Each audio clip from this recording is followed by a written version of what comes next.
Greetings, friends. In this talk, I will be reflecting on the teaching of Jesus described in Matthew 5, verse 13. You are the salt of the earth, but if the salt loses its saltiness, how can it be made salty again? It is no longer good for anything except to be thrown out and trampled underfoot. Now, when looking into this passage, it is helpful to have a bit of scientific background about salt. Its chemical formula is NaCl, in other words, sodium and chloride ions bond together to form an ionic crystalline structure that can be quite beautiful. When salt dissolves, it separates into its ions of Na plus and Cl minus, sodium and chloride ions. And as we know from experience, it becomes invisible as it enters the solution, and the pretty crystals disappear. Now, the two obvious uses of salt that Jesus may have been referring to in this passage, one is as a preservative, and the other is as a flavor enhancer. Both of these are crucial roles that he's calling us to play in society. The preservative function is important in preserving the goodness, kindness, dignity, and other core values of society, which tend to get spoiled so easily by greed, power, violence, and all sorts of other ego manifestations. For salt to be effective as a preservative, it needs to be ground down from its large crystalline structure, spread out and rubbed into whatever it is preserving, so that it serves what it is preserving. And this is a lovely picture of engagement with the world, giving ourselves without needing to be seen or acknowledged. And this links to the other use of salt, and that is its flavor-enhancing properties. When we use salt in food, the way it releases flavor is to dissolve, to come undone, and lose its crystalline structure. Without dissolving, it won't release the flavor. And this is such an important aspect to apply to ourselves. We can't truly enhance life around us by trying to keep our image, our story of ourselves intact. We get too wrapped up in our own stuff to be truly effective in a bigger picture sense. Dissolution of the self is an important part of functioning as part of the whole. And this does not mean that we have to necessarily fall apart, have a nervous breakdown, or lose a limb. This dissolution of the self involves losing the version of the self that we hold in our heads, the image of ourselves that we project into the world, letting the favorite story that we keep telling ourselves about our life to be gently undone, dissolved, through recognizing and letting go of the identity that we've clung to and defended so fiercely, so that we can be more fluid and participative in the divine flow, part of a bigger picture than our small little lives. I delved into how it is that salt enhances flavor. It's a very versatile flavor enhancer. In low concentrations, it makes sweet recipes more desirable, and at higher concentrations, it makes a savory dish more delicious. I found a lovely website called finecooking.com, and they write, salt is just about the closest thing we have to a magic ingredient. Here are some of the reasons they give. Salt makes pretty much everything else taste better. Thanks to its chemical nature, salt has the amazing ability to intensify agreeable tastes and diminish disagreeable ones. Some flavor compounds that are too subtle for our taste senses to detect. When you add even just a teeny amount of salt, our taste receptors can detect flavors that they weren't able to sense before. So when you add salt to roasted pumpkin, the pumpkin doesn't merely taste more salty, but rather all the complex flavors of the vegetable come to the fore. Add a bit of salt to bread dough, and similarly, the bread doesn't necessarily taste salty, it just tastes the way bread should. And in cakes and puddings, sodium ions not only suppress the bitter flavor compounds, but at the same time, salt enhances the sweet, sour, and other flavors. And so there are lots of lovely analogies here for us to apply to this calling of being the salt of the earth. It means that we have the potential to enhance the best in others, in situations, easing bitterness, but releasing fullness of deliciousness, if we allow ourselves to be used in a kind of quiet, invisible, unselfish way. And it struck me that this is the opposite of colonization. It doesn't impose its own flavor, but enhances the natural flavor and character that's already there. This gives us a lovely guideline for what it means to be the salt of the earth, not to impose our own flavor, culture, or belief system, but to enhance the fullness of natural flavor that's there in others.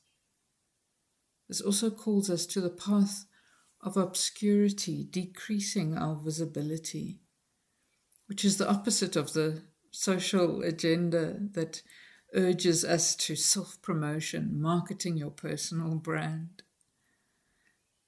This path of obscurity and selflessness was exemplified by Jesus. As beautifully described in Philippians 2, he made himself nothing, taking the very nature of a servant. So let me read this Matthew 5 passage again. You are the salt of the earth. But if the salt loses its saltiness, how can it be made salty again?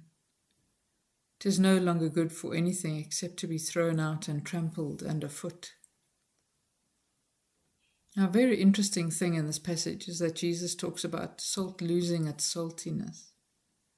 And actually, this is scientifically impossible because its chemical properties can't be changed if it is still salt. Salt can't become less salty if it's salt. The only way it can become unsalty is to remain in its solid crystalline structure, not dissolving. And that can only be achieved by coating it with something else that is insoluble, that can't be dissolved. And so how can you make unsalty salt taste salty again? You can't, because it's still salt in its essence, but its saltiness is hidden, covered over. There is one way to recover the saltiness, and that is by grinding away that insoluble coating. And that's why I find it so interesting that Jesus describes this trampling it underfoot.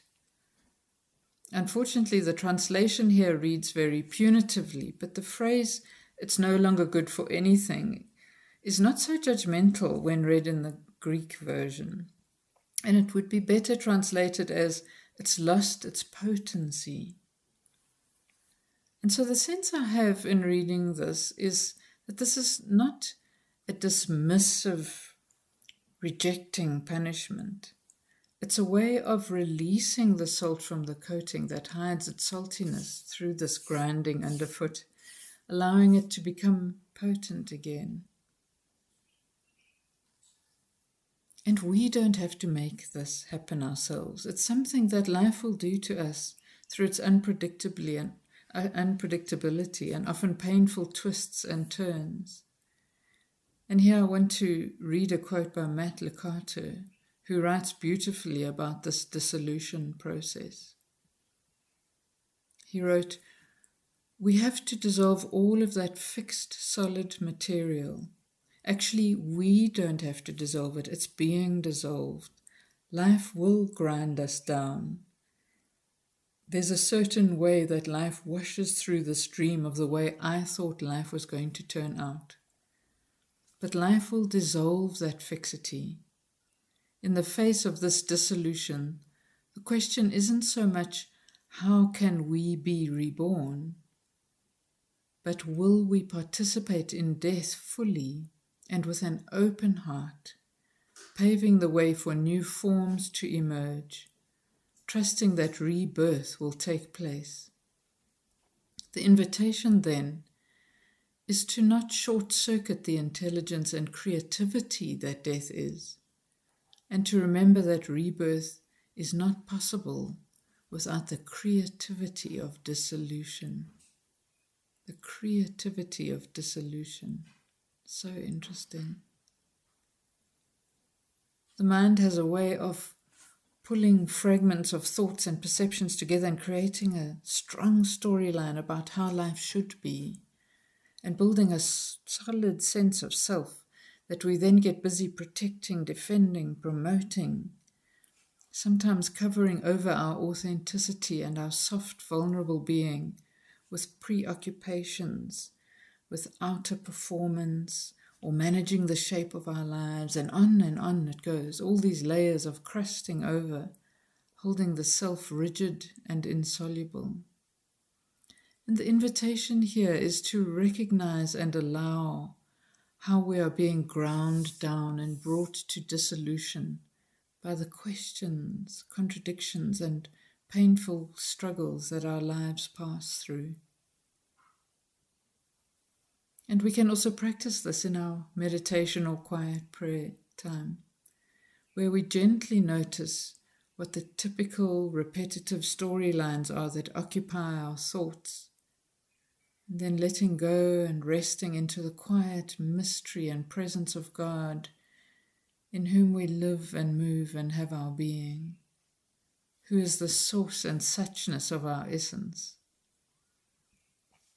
Once our true essence is uncovered, our true self, this is the self that is always already there, the image of God in us, that will serve to bring vibrancy to the world around us. But this takes place through the dissolving process, letting go of whatever keeps us bound, surrendering to the solvent, allowing our tight, solid bonds that hold us rigid to come undone, and in this way becoming part of a larger solution. I love the double meaning of that, part of a larger solution. Thomas Merton offers a beautiful phrase here: to disappear into God, to be submerged in God's peace, to be lost in the secret of God's face. I love this phrasing here.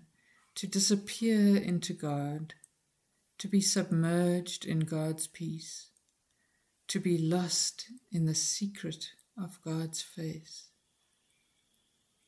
And in this way to become participants in something wholly more wondrous, flowing and connected than our single granular selves, participating in the vibrant deliciousness that life could be, beyond our mind's ability to manufacture, conceive, or imagine.